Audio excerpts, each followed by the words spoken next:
Hello everyone, welcome back to the channel GATE PYQ की series जोर शोर से चल रही है। पुराने लेक्चर नहीं देखे जरूर जाके देख लीजिएगा। ये लेक्चर नंबर 39 है और हम बहुत ही बेहतरीन लेवल के क्वेश्चन सॉल्व कर रहे हैं। और पहले क्वेश्चन की तरफ चलते हैं। पहला क्वेश्चन भी बहुत ही ऑसम है। तो अगर हम बात करते हैं क्वेश्चन क्या कह रहा है, क्वेश्चन कह रहा है आप prismatic cantilever pre stress concrete beam of Spain length. तो स्पेन लेंथ मुझे कितनी दे रखी है, एल की वैल्यू दे रखी है 1.5 meter, has one straight tendon placed in the cross section as shown in the following figure. तो एक स्ट्रेट टेंडन हमें गिवन है जो कि क्रॉस सेक्शन में हम देख सकते हैं, क्रॉस सेक्शन फिगर में। तो टोटल प्री स्ट्रेस फोर्स जो होता है, टोटल प्री स्ट्रेस फोर्स की अगर हम बात करें वो है 50 kilo newton in the tendon is applied at DC is equals to 50 mm। तो डीसी की वैल्यू आपको दे रखी है 50 mm, वहां पर हमारा टेंडन अप्लाई हो रहा है जिसपे टोटल प्री स्ट्रेस फोर्स कितना लग रहा है। तो पी की वैल्यू की बात करें, प्री स्ट्रेस फोर्स की वैल्यू लग रही है हमारी 50 kilo Newton and it is applied at DC is equals to 50 mm from the top in the cross section and width is, अगर मैं width की बात करूं तो width मुझे दे रखी है 200 mm और depth की बात करें तो depth मुझे दे रखी है 300 mm। क्वेश्चन क्या रहा है भाई, क्वेश्चन कह रहा है कि if the concentrated load P is equal to 5 kilo newton, concentrated load मुझे जो लग रहा है वो अगर मुझे 5 किलो न्यूटन लग रहा है, ठीक है 5 किलो न्यूटन अगर मेरा लग रहा है कंसंट्रेटेड लोड, तो मेरे को प्री स्ट्रेस फोर्स कितना लग रहा था 50 किलो न्यूटन, कंसंट्रेटेड लोड कितना लग रहा है 5 किलो न्यूटन।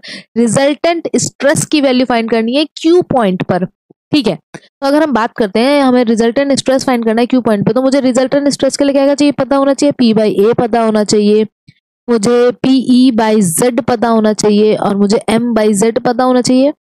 ये सब पता होना चाहिए हमें, ये बात पता है कि नहीं। तो बस अब सबसे पहले E फाइंड करते हैं। तो अगर मैं E फाइंड करना चाहती हूँ तो E क्या हो जाएगा मेरा, यहाँ से मैं इसको सेंटर, अगर इसको न्यूट्रल एक्सिस से ये मेरा इसेंट्रिसिटी हो जाएगी। तो इसेंट्रिसिटी के लिए क्या करूँ, मैंने 300/2 कर लूँ सबसे पहले, 300/2 माइनस में DC, माइनस DC मतलब -50। तो 150 माइनस 50 हो जाएगा मेरा 100 mm।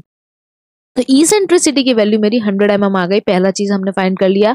अब अगर हम दूसरी चीज की बात करते हैं तो मुझे यहाँ से डेड लोड निकाल लेना चाहिए। सबसे पहले डेड लोड निकालना चाहिए क्योंकि मुझे मूवमेंट निकालना है। तो डेड लोड पता होना चाहिए। डेड लोड क्या हो जाएगा, B इंटू डी। तो B मेरा 200 है mm, इसको मैं मीटर में चेंज करूंगी तो 0.2 हो जाएगा।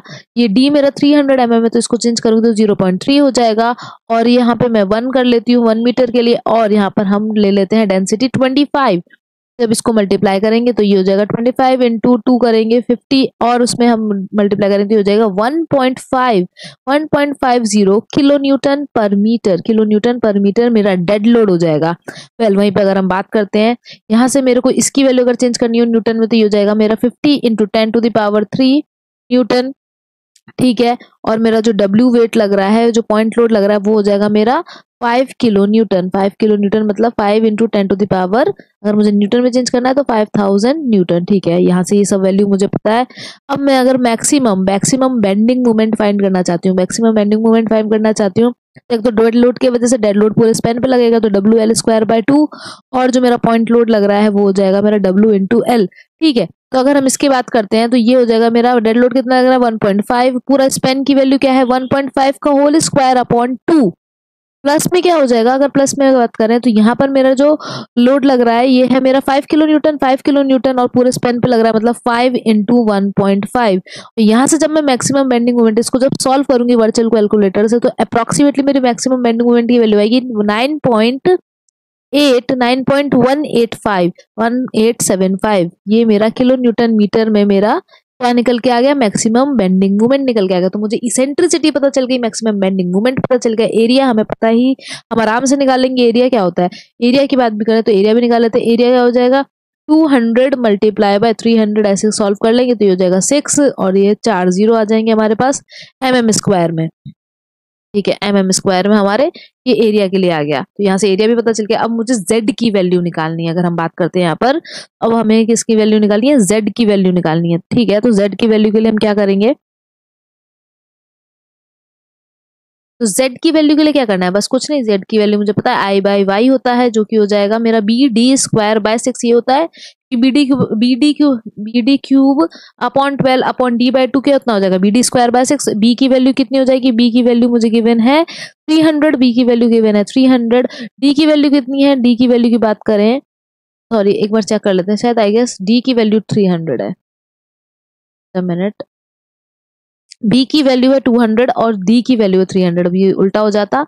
तो बी की वैल्यू हमको गिवन है, बी की वैल्यू की बात करें तो बी की वैल्यू हमें गिवन है 200 और यहाँ पर हो जाएगा डी की वैल्यू हमको गिवन है 300। तो 300 को 2 बार मल्टीप्लाई करेंगे, यहाँ से मेरे को 6 ये सॉल्व हो जाएगा। तो यहाँ से अगर आप बात करते हो ये 3 और ये 2 तो 6 को कैंसिल कर देगा, तो बेसिकली यहाँ से 3 और 60, 3 इंटू 60 हमारा यहाँ से z निकल के आ जाएगा, z की वैल्यू निकल के आ जाएगी मेरी 3 इंटू 60। बस अब कुछ नहीं करना है, हमें वैल्यू पुट करनी है। तो हमारा को पता है कि अगर मेरा ये पॉइंट है, यहाँ से एक रफ डायग्राम बनाते हैं, यहाँ पे हमारा क्यू पॉइंट था, क्यू पॉइंट है तो मेरा यहाँ पे p बाई ए के लिए ये वाला बनता है, p e बाई z के लिए, p e z के लिए, ये थोड़ा सा गड़बड़ हो गया, लाइन हमारी ऐसे जानी चाहिए थी, पी ई अपॉन जेड के लिए ऐसे बनेगा, और हमारा m अपॉन जेड के लिए, m अपॉन जेड के लिए हमारा कुछ इस तरीके से बनता है। ठीक है, तो ये हमारा पॉजिटिव, ये नेगेटिव, ये हमारा पॉजिटिव, ये नेगेटिव, और ये मेरा तो पॉजिटिव ही रहेगा। ठीक है, तो मैं सबसे पहले p बाई ए की वैल्यू की बात करती हूँ। p बाई ए की वैल्यू की बात करूँ तो p कितना गिवन था, मैंने उसको चेंज कर लिया था, 50 किलो न्यूटन था, तो 50 इंटू 1230 ये न्यूटन हो गया। एरिया कितना था हमारा 6000 था, 60,000 निकाल लिया था हमने, तो 6 इंटू 40 ये मेरा ये एरिया आ गया। अब यहाँ से पूरा 5/6 हो जाएगा, 5/6 हो जाएगा बेसिकली जब इसको सॉल्व करेंगे तो ये आएगा 0.833 न्यूटन पर mm²। ठीक है, p बाई ए की वैल्यू मिल गई मुझे। फिर p e अपॉन z की वैल्यू निकाल सकते हैं। यहाँ पर p की वैल्यू कितनी हो जाएगी हमारी, p की वैल्यू थी 50,000 और अगर हम इसकी बात करते हैं यहाँ पर e की वैल्यू हो जाएगी हमारी 100 निकल के आई थी। z की वैल्यू अभी जस्ट हमने देखा 3 इंटू 10⁻6 करना है। जब इसको सॉल्व करेंगे तो वैल्यू हमारी निकल के आएगी अप्रोक्सीमेटली 1.67 न्यूटन पर mm², न्यूटन पर mm²। और यहाँ पर हमारी m बाई जेड की वैल्यू मेरी निकल के आएगी, मेरे को मूवमेंट पता था 9.1875 था, एक बार चेक कर लेते हैं, 9.1875 और इसको किलो न्यूटन मीटर को चेंज करेंगे तो ये हो जाएगा 10⁻6 कर देंगे मल्टीप्लाई में। ठीक है, तो ये जगह 9.1875 इंटू 10⁻6 और z की वैल्यू हमें पता है 3 इंटू 10⁻6 निकल के आए। जब इसको सॉल्व करेंगे तो आएगी वैल्यू यहाँ से 3.0625 यहाँ से भी निकल के आएगा हमारा न्यूटन पर mm²। ठीक है, तो इसका मतलब p बाई ए की वैल्यू प्लस में लेंगे और p e अपॉन जेड की वैल्यू भी प्लस में लेंगे, और मेरा m बाई जेड की वैल्यू इसको प्लस में लेना है, हमें इसको प्लस में लेना है, इसको प्लस में लेना है और इसको हमें नेगेटिव लेना है। तो जब हम इसको सॉल्व करेंगे, जब हम इसकी वैल्यू को सॉल्व करेंगे तो हमारा 0.5 समथिंग निकल के आएगा, 0.5 समथिंग निकल के आएगा वैल्यू। और यहाँ पर बोल रहा है कि आपको राउंड ऑफ करके लिखना है, तो 0.5 को जब आप राउंड ऑफ करोगे तो वो 0 के अप्रोक्सीमेटली आपको आंसर देखने को मिलेगा। तो ये अच्छा लेवल का क्वेश्चन था, ये क्वेश्चन सॉल्व करने के लिए आएगा तो बहुत ही उम्दा लेवल का क्वेश्चन, इससे बहुत सारे कॉन्सेप्ट समझ में आते हैं। आई होप आप लोगों को ये क्वेश्चन अच्छा लगा होगा। नेक्स्ट क्वेश्चन की तरफ चलते हैं। नेक्स्ट क्वेश्चन है, gypsum is typically added to cement 2। तो अगर हम जिप्सम की बात करते हैं CaSO4.2H2O, बेसिकली अगर इसकी बात करें तो ये हम क्यों वाटर में ऐड करते हैं, सीमेंट में क्यों ऐड करते हैं, तो सीमेंट में ऐड करते हैं इसलिए क्योंकि जिप्सम क्या करता है, हमारी क्विक सेटिंग को, जो क्विक सेटिंग हो सकती है उसको रोकता है, उसको प्रिवेंट करने में हेल्प करता है। तो जिप्सम में क्या बात करते हैं, अगर जिप्सम की बात करें CaSO4.2H2O है, जब ये जिप्सम हमारा सीमेंट के क्लिंकर्स के संग, जब क्लिंकर जो सीमेंट के जब फ्यूज हो रहे होते हैं हाई टेम्परेचर पे, जब इसको डालते हैं उसके संग ही डाल देते हैं, तो ये जो 2H2O है, ये वाटर ऑफ क्रिस्टलाइजेशन है, ये जो जिप्सम का है वो वाटर उड़ जाता है, मतलब वो एवोपरेट हो जाता है ऑब्वियसली। तो ये जिप्सम जो है वो उसमें प्रेजेंट है।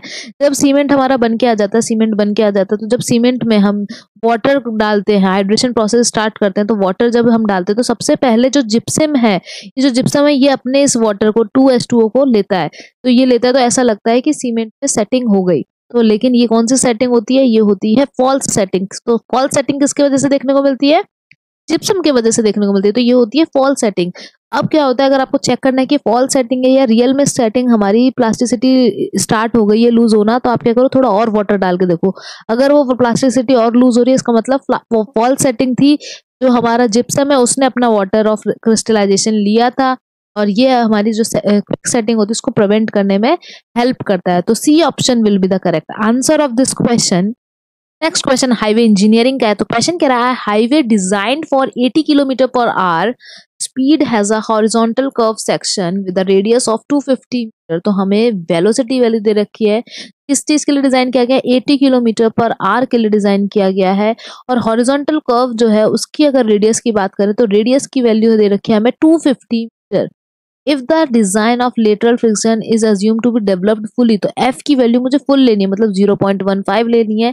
तो हमारा रिक्वायर्ड सुपर एलिवेशन की वैल्यू क्या होगी, तो E plus F is equal to V square upon 127 R. ये फॉर्मूला हमें पता है। यहाँ पर मैं ई की वैल्यू फाइंड करनी है, तो वी स्क्वायर क्या हो जाएगा 80 मल्टीप्लाई बाय 80 अपॉन में आ जाएगा मेरा 127 मल्टीप्लाई बाय 250 और माइनस में हो जाएगा 0.15। जब हम इसको सॉल्व करेंगे तो वैल्यू हमारी निकल के आएगी 0.051। तो मेरी जो सुपर एलिवेशन की वैल्यू निकल के आ रही है 0.051, मतलब B option will be the correct answer of this question. I hope हमने उम्दा लेवल के क्वेश्चन सॉल्व किए। जो आरसीसी का क्वेश्चन था तो बेहतरीन क्वेश्चन था और आपको ये लेक्चर अच्छा लगा होगा। अब आपको क्या करना है, आपको एक सिविल इंजीनियरिंग के संग के सिविल इंजीनियर जो है उसके संग एक ये लेक्चर को एस्पिरेंट के संग आपको ये शेयर करना है। आपको अपना वैल्यूएबल फीडबैक देना है। Thank you so much for watching, like and subscribe our channel.